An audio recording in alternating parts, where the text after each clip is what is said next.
कोई पीसी करके कहता है कि लड़ाई तब तक जारी रहेगी जब तक इसकी सदस्यता नहीं चली जाती।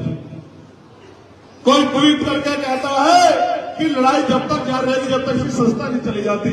कोई महिला आयोग की नेता कहती है कि जब तक इसकी सदस्यता नहीं जाती हम लोग चैन से नहीं बैठेंगे।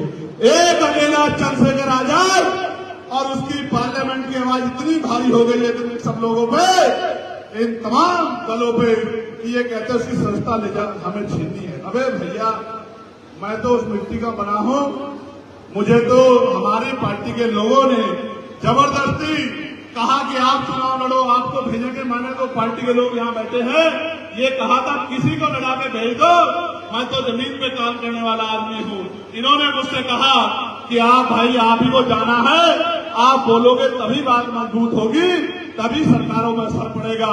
मैं सस्ता की परवाह नहीं कहता, ना आज मरता ना कभी करता, कल की जाति आज चली जाए। आपने वोट से दी थी, आपकी दी हुई ताकत है, जिस दिन चाहे चली जाए, लेकिन स्वाभिमान के साथ समझौता नहीं होगा। इसलिए मैंने आपसे कहा, मैंने आपको हजरत इमाम हुसैन का जो उदाहरण दिया था वो इसलिए दिया था कि उनके बच्चे कुर्बान हो रहे थे, लेकिन उन्होंने समझौता नहीं किया। वो उन्होंने अपनी जान की बाजी लगा दी, जंग हार गए, कुर्बानी हो गई, शहादत हो गई, लेकिन लोगों के दिलों में जिंदा रहे।